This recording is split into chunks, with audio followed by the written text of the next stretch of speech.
오늘 우리에게 주시는 하나님의 말씀 본문 함께 보시겠습니다. 신약 성경 베드로전서 2장 13절로 14절 말씀 함께 보시겠습니다.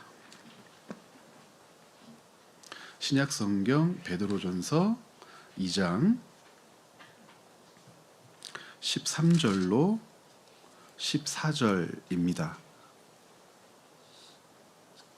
함께 읽겠습니다. 인간이 모든 제도를 주를 위하여 순종하되 혹은 위에 있는 왕이나 혹은 그가 악행하는 자를 징벌하고 선행하는 자를 포상하기 위하여 보낸 총독에게 하라. 아멘. 목사로 살다 보니까 하나님께서 가끔 신비한 것들을 경험하게 하실 때가 있습니다. 함께 간절히 기도했을 때 병이 낫는 일들을 보여주시기도 하고, 때때로는 잘 알 수 없는 일들이 왜 지금 우리에게 일어났는지 그것을 분별할 수 있도록 지혜를 주시기도 하고, 때때로는 일어날 일들에 대해서 여러 달, 여러 주 교회와 함께 예비할 수 있도록 은혜를 주실 때도 있습니다. 제 개인적으로 함께 교회를 섬기고 목양하고 함께 기도해 오면서 한 달여를 하나님께서 성도들과 어떤 것을 붙들고 기도하기를 원하시는지 저에게 마음을 주셨는데, 채움과 비움의 교회 성도들과 그리스도인의 고요한 삶을 위해서 함께 기도하라고 저에게 마음을 주셨었습니다. 고요한 삶이라고 하는 것이 도대체 무엇일까 하나님께 질문을 드렸었어요. 하나님, 고요한 삶이라고 하는 것이 무엇입니까? 바울이 디모데에게 가르치고 디모데에게 살기 원했던 삶, 그 고요한 삶이라고 하는 것이 무엇입니까? 비방하는 사람들에게 비방받지 않는 것입니까? 다툼이 없어지는 것입니까? 혹은 빼앗겨서 슬프고 고통스러운 마음들이 없는 편안한 삶을 말씀하시는 겁니까? 저희가 디모데전서, 디모데후서, 그리고 호세아서, 그리고 아모스서로 이어가는 중에 고요한 삶이 무엇인지 조금씩 알아가는 듯 합니다. 그것은 하나님이 이 세상의 주권자라고 하는 사실을 성도를 통하여 고백하게 하는 삶이고, 하나님의 섭리와 통치로 이 세상은 운영되고 있다는 확신 가운데 내게 주신 소명의 삶을 사는 것이 고요한 삶이라고 저는 깨달았습니다. 고요한 삶이 무엇인지 여러분 한 분 한 분마다 스스로가 붙들어내는 정의가 있을 줄 압니다. 하나님, 분쟁을 멈추게 해주십시오. 다툼을 멈추게 해주십시오. 이익관계로 싸우면서 상처받은 내 마음을 치료해 주십시오. 하나님, 여러 신경 쓸 일들이 너무 많고 분주하고 복잡하고 마음이 힘들어서 일상을 살아내는 것이 불가능할 정도로 저는 분주함에 빠져 있습니다.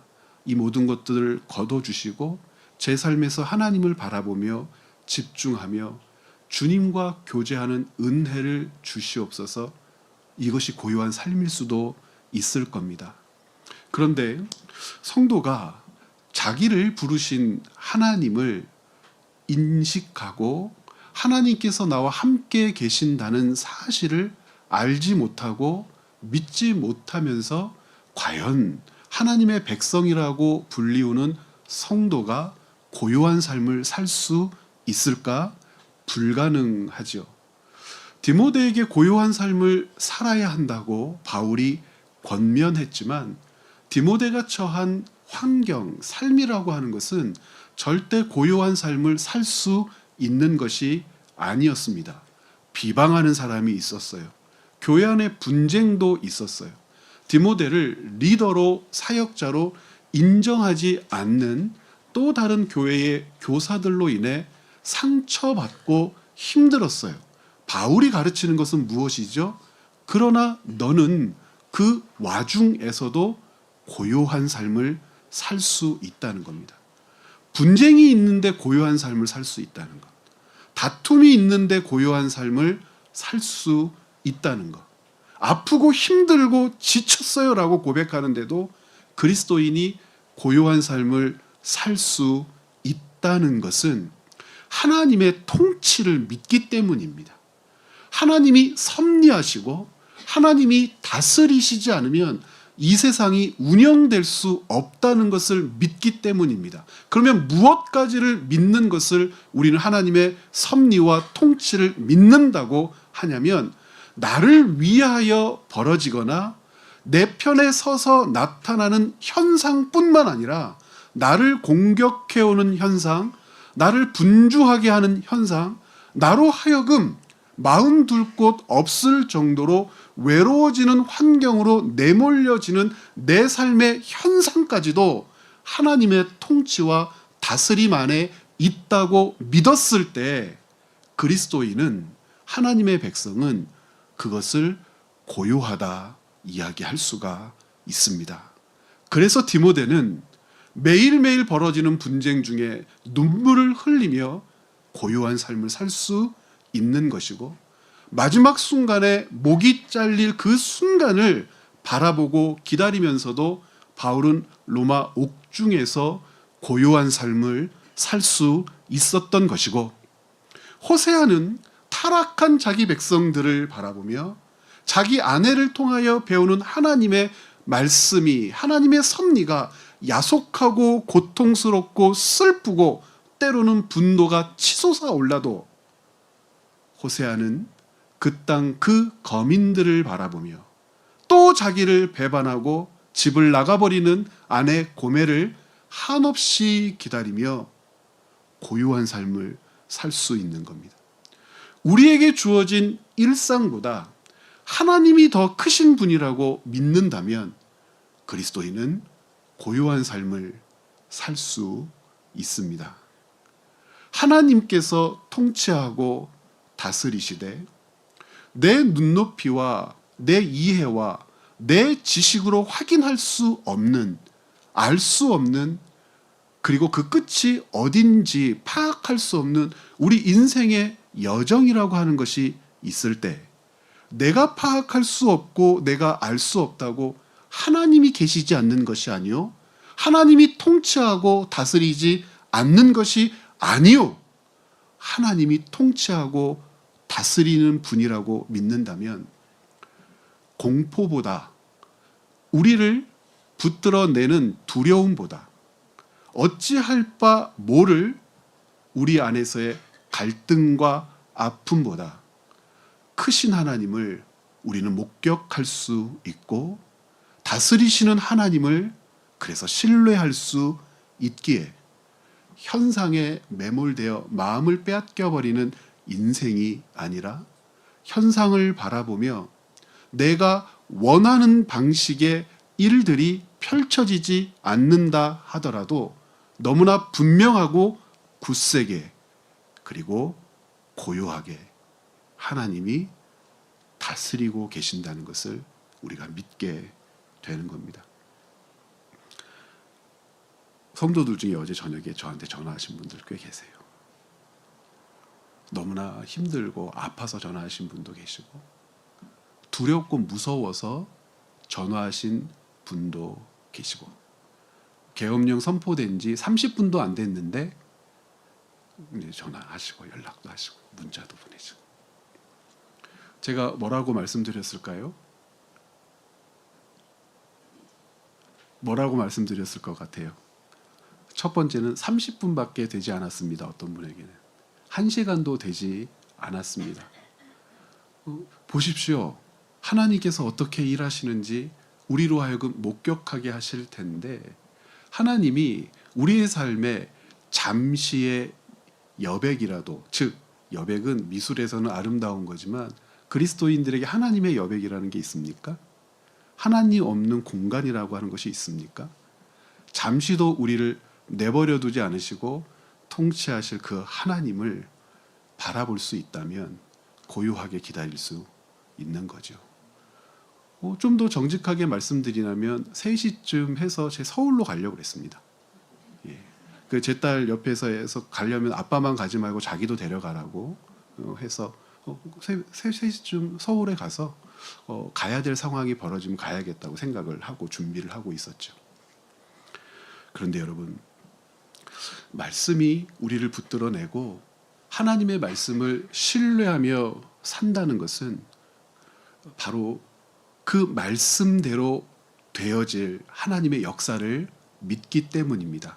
그 하나님의 역사를 믿으려면 도대체 왜 그리스도인을 이 땅 가운데 살게 하셨을까를 먼저 바라보셔야 돼요. 베드로전서 2장 13절로 14절, 여러분 오늘 본문으로 읽은 말씀인데요.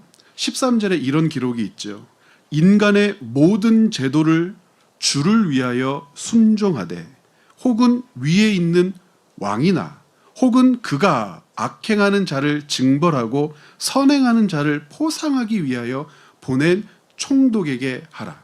이 말씀은요, 마치 우리가 아모스 5장 24절을 통해서 확인했던 것처럼 하나님께서 이 땅을 바라보시며 이 땅 가운데에서 하나님이 이루고자 하시는 하나님의 통치를 이렇게 드러내셨던 것 같죠. 여러분 아모스 5장 24절 대부분 외우시잖아요. 오직 정의를 물같이 공의를 마르지 않는 강같이 흐르게 할지어다. 베드로전서 2장 13절과 아모스 5장 24절이 도대체 어떤 연관이 있을까? 오직 정의를 물같이 공의를 마르지 않는 강같이 흐르게 한다라고 하는 것은 하나님의 백성이 있는 곳, 하나님께서 세운 사람들이 머무는 곳, 그 사람들이 호흡하고 기동하고 살고 먹고 관계하며 사는 삶의 현장에서 나타날 역사는 이런 거야 라고 말씀하시는 거죠. 하나님의 공의, 하나님의 정의, 이것이 언제나 흐르되 사람들로 하여금 하나님의 정의가 있구나, 하나님의 공의가 있구나, 이것을 어떻게 알게 하겠어요? 하나님이 사람들이 인식하지도 못하는 순간에 번개처럼 나타나셔서 악인의 목을 쳐버리시고 모든 얼그러진 질서들을 하늘로부터 손이 뻗어나와 그것을 다듬고 만들고 조립해서 부서진 것들을 제대로 완성하는 것을 보고 사람들이 그렇게 하시겠어요? 그렇게 인식하겠습니까? 아니죠. 정의가 물같이고 공의가 마르지 않는다라고 하는 것을 사람들은 어떻게 보고 어떻게 깨닫죠? 그곳에 하나님의 사람이 있을 때 그렇게 되는 거죠.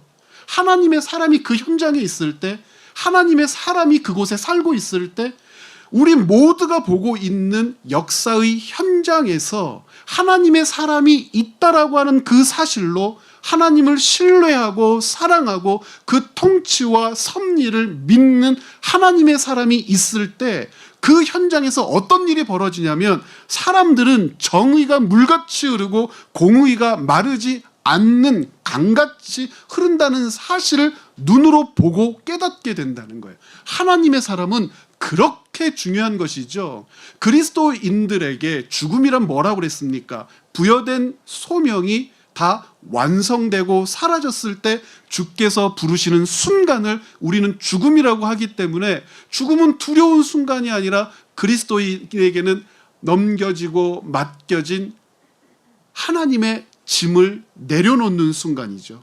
이 짐 내려놓는 순간, 그 무거운 짐 내려놓는 순간을 죽음이라고 받아들이는 것이 그리스도인인데, 우리에게 주어진 사명, 소명이 사람들로 하여금 정의가 강같이 흐르고 공의가 마르지 않는 그 물같이 흐른다라고 하는 것을 보게 한다면 그리스도인이 어떻게 살아야겠어요? 때때로는 감시자가 돼야 되고요, 때때로는 힘을 맡기는 사람이 돼야 되고요, 때때로는 돈을 내는 사람이 돼야 되고요, 때때로는 제도와 질서에 찬동하거나 반대하거나 함께하거나 그 일들에 동역하거나 혹은 목숨을 걸고 막아서는 사람이 되어야 할 때가 있어요. 기준은 무엇입니까? 하나님이 나를 그곳에 보내고 살게 하셔서 사람들로 하여금 하나님이 살아 계신다는 것을 보게 하신다면, 아모스서 5장 24절에 기록된 이 말씀을 사람들이 눈으로 보게 하신다면 우리가 무엇을 해야겠냐는 거예요. 권력과 힘을 가진 사람들이 그렇게 하고 있는지를 감시하는 사람이 돼야 되고, 그런 권력과 힘을 가질 사람들을 잘 분별해서 투표를 해야 하는 것이고, 그렇게 하려고 애쓰는데 부대끼고 힘들고 어려우면 지지하고 정치 후원금도 보내주고 때때로 선물도 보내주고 격려의 메시지도 보내주면서 그 일들을 포기하지 않도록 격려하는 사람도 돼야 되고, 그런데 이건 좋은 경우죠. 나쁜 경우면 어떻게 해요? 어떻게 저런 인간이, 저런 사람이, 저런 인간이 저 힘을 가지고 있는가라고 하면 반대한다고 목소리를 내야 되고, 그렇게 하면 안 된다고 이야기를 해야 되고, 그렇게 해서 말로 해서 알아듣지 못하면, 그리고 어제와 같은 상황들이 펼쳐진다면 그리스도인들은 분연히 떨치고 일어나야 하는 겁니다. 왜요? 인간의 모든 제도를 누구를 위하여 순종하게 하셨으니까 그래요. 주를 위하여 순종하게 하셨으니까요.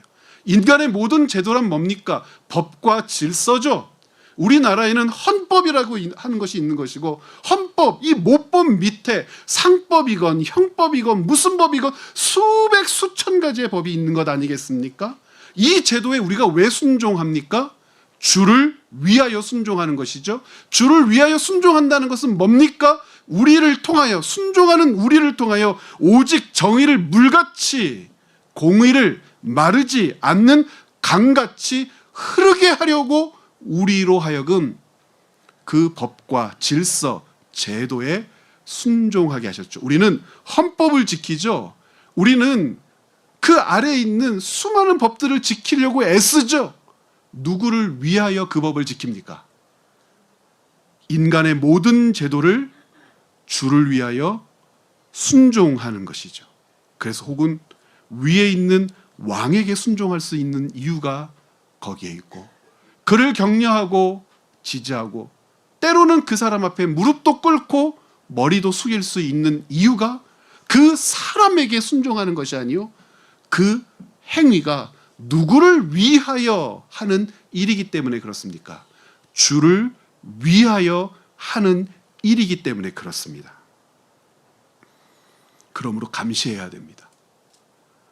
우리가 나눠주고, 우리가 인정해주고, 우리가 맡긴 그 힘을 가지고 14절 말씀 같이 한번 읽어볼까요? 혹은 그가 악행하는 자를 징벌하고 선행하는 자를 포상하기 위하여 보낸 총독에게 우리로 하여금 순종하라고 그랬어요. 그러면 반대가 되는 거죠. 악행하는 자를 징벌해야 되는데 악행하는 자에게 상을 베풀고 선행하는 자를 가두어요. 악행하는 자에게 벌을 베풀지 않고 악행하는 자를 높여주고 선행하는 자의 목을 짓밟아요. 그러면 그가 행한 제도에 그리스도인은 순종할 수 있습니까? 순종할 수 없어요.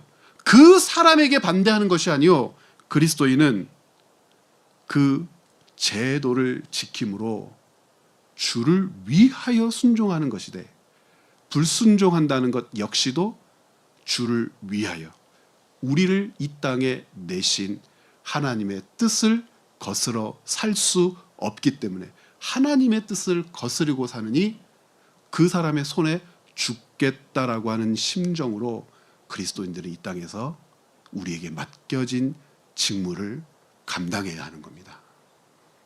침묵하는 교회, 정치에 침묵하는 교회가 되어야죠. 누구를 지지합니다. 누구를 뽑아야 됩니다. 나는 누구를 지지하는데 저 사람은 내가 지지하는 사람을 지지하지 않아. 왜 원수가 돼야 되죠? 그럴 수 없죠. 나는 A 정당을 지지하는데 저 사람은 B 정당을 지지해. 저거 또라이 아니야? 저거 바보 아니야? 저 사람 입장에서는 내가 또라이고 바보겠죠. 그런 일들로 싸우고 분쟁하라는 뜻이 아니에요. 그 사람이 거기에 순종을 하고 그 정당을 지지하고 그 정당 후보가 권력을 갖기를 바란다는 것은 그 사람을 좋아하거나 그 정당을 좋아하는 게 아니라 인간의 모든 제도를 주를 위하여 순종해야 하기 때문에, 주를 위하여 순종해야 하기 때문에 우리는 나와 다른 정치적인 소견을 가지고 있는 사람을 배척하거나 정죄하거나 함부로 그 사람에게 대하지 않는단 말입니다. 제가 하나님의 나라라고 하는 교환을 쓰면서 이런 글을 그래서 썼었어요. 성도는 국가의 권세에 순종해야 합니다. 그러나 바울과 베드로가 가르쳐 주었듯이 국가에 주어진 힘이 원래의 목적대로 악을 징계하고 선을 장려하는 일에 사용되지 않고 세상 악과 짝하여 하나님의 선한 일을 막아선다면 그리스도인은 국가의 권세에 어떻게 할 수 없어요? 협력할 수 없어요. 그 권세에 협력하며 사느니 그 권세자의 손에 죽겠다는 심정으로 살아야 하는 게 그리스도인이에요. 왜냐하면 사도행전 5장에 보면은요, 5장 29절에 베드로와 요한이 그들을 잡아온 제사장들 앞에서 분명하게 선언해요. 뭐라고 선언합니까? 우리 5장 27절부터 29절 한번 눈으로 보시겠어요? 제가 읽겠습니다. 그들을 끌어다가 공회 앞에 세우니 대제사장이 물어봐요. 야, 네가 신학을 공부했냐? 네가 어떤 유대인의 종교와 관련된 깊은 학문과 철학이 있냐? 이런 범인에 그지 않는 이 어부나부랭이들이 니들이 뭘 안다고 성경을 이야기하고 복음을 이야기하고 메시아를 이야기해. 닥치지 못할까 이놈들, 그런단 말이에요. 그랬더니 이르되 우리가 이 이름으로 사람을 가르치지 말라고 엄금하였으되 너희가 너희 가르침을 예루살렘에 가득하게 하니 이 사람의 피를 우리에게 돌리고자 함이구나. 네가 너희들 선생 예수 죽였다고 지금 이런 식으로 우리에게 지금 대항하는 거냐? 그때 베드로와 사도들이 뭐라고 그래요? 29절 함께 읽어볼까요? 베드로와 사도들이 대답하여 이르되 사람보다 하나님께 순종하는 것이 마땅하니라. 하나님께 순종하기 때문에 인간의 제도에 순종하는 거예요. 하나님께 순종하기 때문에 인간의 권세에 순종하는 것이고, 하나님께 순종하기 때문에 이 땅의 법과 질서를 소중하게 여기는 것이며, 하나님께 순종하기 때문에 이 땅에 있는 제도들을 통하여 하나님이 살아 계신다는 것과 섭리하고 다스리는 분이라고 하는 것을 드러내기 위하여 애쓰는 거죠. 우리가 지난주에도 살펴보았듯이, 그래서 언제나 기억해야 할 것은 국가의 권세에 순종한다는 것은 국가의 힘에 대한 맹목적인 충성이 아니죠.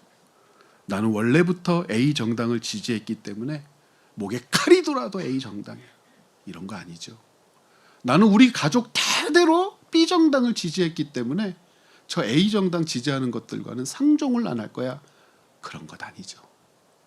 어떤 정치인을 지지하고 좋아하는 것은 그 사람에 대한 내 안에서의 호불호 이전에 더 중요한 것, 내 집값을 지켜줄 거냐. 저 정치인을 뽑으면 분명히 집값이 떨어질 텐데 우리가 저 정치인을 뽑을 수 있을까? 옛날에 그 윤종아 장로님이라고 제 선생님이 계시는데 그런 말씀을 하셨었어요. 말씀 묵상을 처음 우리나라에 도입하신 그 선생님이세요. 돌아가신 지 좀 한참 됐는데 뭐라고 하시냐면, 여러분, 이 땅의 그리스도인이 500만, 600만이라고 하는데 그 당시에 지금은 막 뻥튀기를 해가지고 1000만, 1200만 다 구라입니다, 여러분. 세상에 그런 구라가 없어요. 800만, 900만 했을 때에도 2단, 3단 다 합쳐서 그런 거예요. 지금 한 500만 명도 안 될걸요? 개신교인들이. 그 많은 그 그리스도인, 기독교인 그러면 카톨릭, 그 다음에 개신교 계열, 2단, 3단, JMS 뭐 이런 거 다 합친 거예요, 다. 반개 기독교. 아무튼 성경을 가지고 하나님의 말씀이네, 뭐네, 어쩌네 욕해도 됩니까? 하나님의 말씀이네 이 지랄 발광하는 것들이 이 세상에 이게 많은데, 그런 것들이 전셋값 함부로 올리지 않고 집 한 채에 만족하고 기뻐하며 계약이 만료되었을 때 갈 곳 없는 사람들에게 몇 해 더 사십시오라고 이야기하면 우리나라에 부동산 투기가 없을 거야. 왜 우리나라에 부동산 투기가 있는 줄 알아? 왜 우리나라에 왜 이렇게 사람들이 이기적이고 사람들이 자기밖에 모르는 줄 알아? 그리스도인들이 아모스 5장 24절 말씀처럼 오직 저희가 물같이 공의를 마르지 않는 강같이 흐르게 해야 하는 그 사명을 살지 않기 때문에 세상 질서와 법에 왜 목말라 하며 그것들에 간이고 쓸개고 다 내주는 줄 알아? 하나님께서 인간이 만드신 제도에 순종하랬다고 사람들이 그러는데 하나님께서 왜 그들에게 순종하게 하셨는지는 모른 채 그 제도와 그 권세자와 그 통치자에게 순종해야 집값이 떨어지지 않기 때문이에요. 실제로 제 가까우신 분들 중에서도 정치인을 선정하고 투표를 할 때 얼마 전에 대통령 뽑을 때 윤석열 대통령 뽑을 때이죠. 저 대통령을 뽑으면 종부세 안 내도 된다고 믿어서 뽑았다고 분명히 그러셨어요. 종부세를 내지 않기 위해서 사람을 뽑는다? 1년에 내가 낼 세금을 줄일 수만 있다면 말씀해 주시는 그 금액을 들어보니까 꽤 크더라고요. 우리나라에 종부세 내는 사람이 몇 프로 안 되잖아요. 전주에는 없잖아요. 원래 종부세 기준이 9억 원이었다가 집값 지금 12억 원인가로 올랐죠. 전주에서 그런 집 찾기 어렵지 않습니까? 굉장히 어렵죠. 저희 부모님 사시는 송파동에 가면 아파트 값이 24억, 25억, 30억 그래요. 몇 평이냐고 물어봐 주세요, 저한테. 24평이에요. 다 종부세 대상자들이죠, 대부분. 말이 됩니까? 그런데 왜 이런 세상이 됐다고 그러셨냐면 그리스도인들이 하나님을 믿지 않고 바알을 믿기 때문이라고 그랬어요. 벌써 그때가 30년 전인데 그때와 지금과 다를 것이 뭐가 있을까요?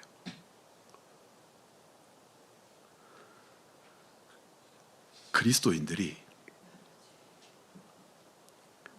국가에 순종한다는 것은 우리의 순종과 우리의 머리 숙임은 사람의 권세, 사람의 힘에 대한 순종과 머리 숙임이 아니요. 이 땅에 제도를 주셔서 그 제도에 순종하게 하심으로 악한 것들은 머리를 밟고 선한 것들은 일으켜 세워 계속 그것이 보존되도록 해야 하기 때문에 그러한 일을 맡은 지도자에게 그리스도인들은 기꺼이 머리를 숙여 그 사람의 권세와 힘을 인정해 줄 수 있어야 할 줄로 믿습니다.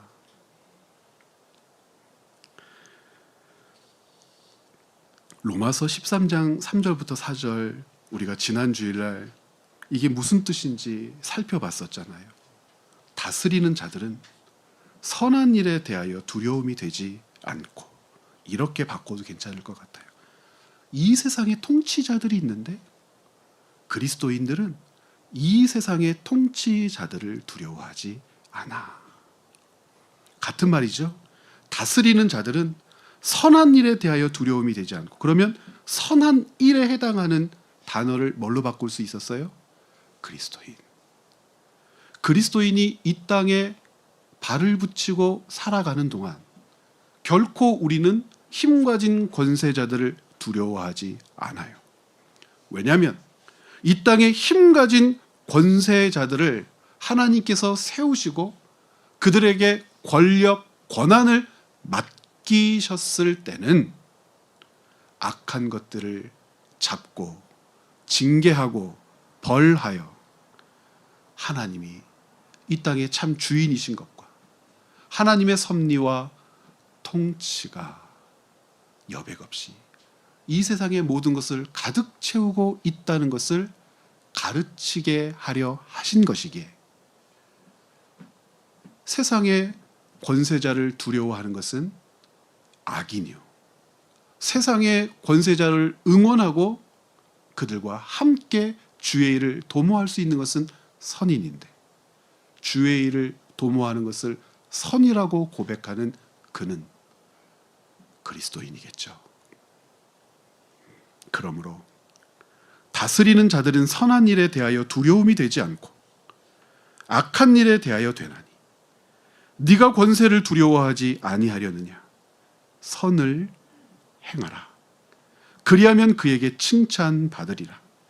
그는 하나님의 사역자가 되어, 이 하나님의 사역자는 누구죠? 권세 잡은 자예요. 권세 잡은 자. 그 권세 잡은 자가 바르게 통치하고 바르게 그 힘을 사용한다는 것은 어떻게 하는 겁니까? 선은 장려하고 악은 징계하는 것. 그때 권세자는 누구의 사역자가 된다고요? 하나님의 사역자가 되기에 우리는 그 권세자에게 뭐 할 수 있습니까? 순종할 수 있는 겁니다. 그런데 그가 선한 일을 억압하고 악한 일을 장려해요. 선한 것을 파괴하고 악한 것을 세워가요. 선한 것은 땅에 감추고 악한 것을 계속해서 퍼뜨려요. 그는 누가 될 수 없죠? 하나님의 사역자가 될 수 없기에 우리는 그에게 결코 뭐 할 수 없습니까? 순종할 수 없습니다. 그는 하나님의 사역자가 되어 네게 선을 베푸는 자니라. 그러나 네가 악을 행하거든 두려워하라. 그가 하나님의 사역자라면 우리가 악을 행할 때 세상의 권세자는 두려워할 수밖에 없죠.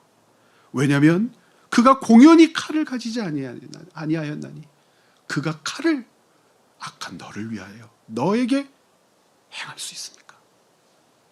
우리가 악을 행했다면 세상의 권세자를 두려워하겠지만 그리스도인은 권세자를 감시하는 사람이에요. 하나님께서 세우신 하나님의 사람들로 하나님의 선, 하나님의 의, 공의와 정의가 날마다 사람들과 우리들과 이 땅에 흐르도록 그들이 그 역할을 감당해내도록 그들 곁에 서 있다면 우리에게 권세자는 결코 두려운 존재가 될 수 없을 줄 믿습니다. 이 말씀들을 여러분 기억하십시오. 그래서 우리가 사는 동안 어젯밤과 같은 일은 이제 없겠죠? 라고 우리가 몇 년 전에 그렇게 얘기를 했어요. 대통령이 탄핵되고 나라가 뒤집어지고 토요일마다 아이들은 데이트도 못하고 가족들이 식사도 못하고 매일매일 광장으로 모이고, 전주는 어디 모였어요? 맨날 객사에 모여가지고 거기 쭈그리고 앉아가지고 박근혜를 탄핵하라 탄핵하라 그랬다고요. 이런 일들이 다시는 없을 거야 라고 했는데 당장 오늘부터, 이번 주말부터 세상에 난리가 나지 않겠습니까? 그런데 여러분, 무엇이 우리 분별의 기준이어야 합니까? 세상 권세라고 하는 것이 무엇인가?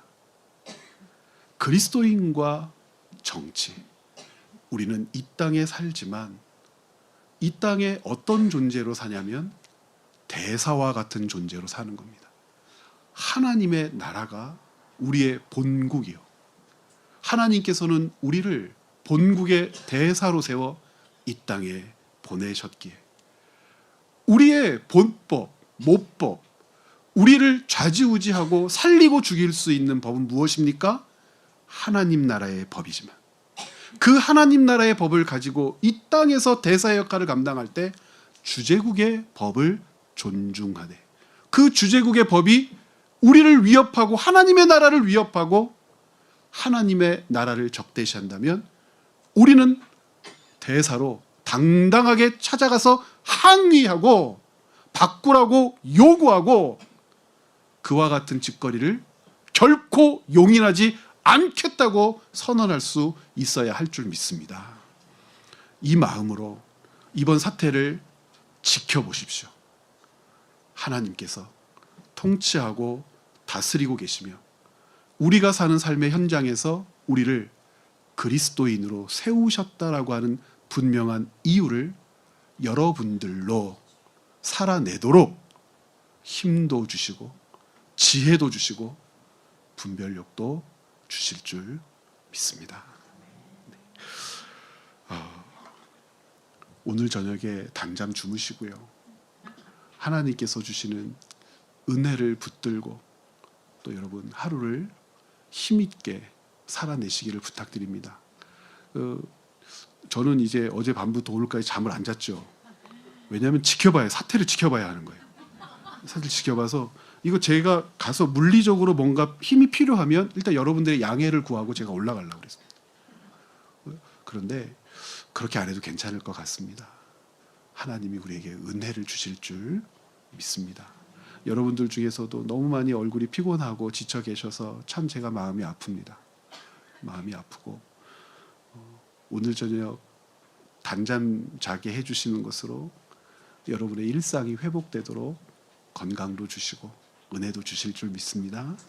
이 시간 그래서 한 가지 기도 제목을 가지고 함께 기도했으면 좋겠습니다. 야당 6개의 야당이 힘을 합쳐서 오늘 대통령 탄핵안을 접수시켰지요. 아마 오늘 저녁 1시에 국회에 보고가 되고 난 후에 24시간에서 48시간 안에 72시간인가요? 표결이 이루어져야 합니다. 그러면 토요일쯤 아마 표결이 이루어질 거라고 이야기를 하고 있는데 과연 이러한 이와 같은 일들이 진행되는 동안 그리스도인인 우리는 어떤 마음으로 이것을 지켜봐야 하는가?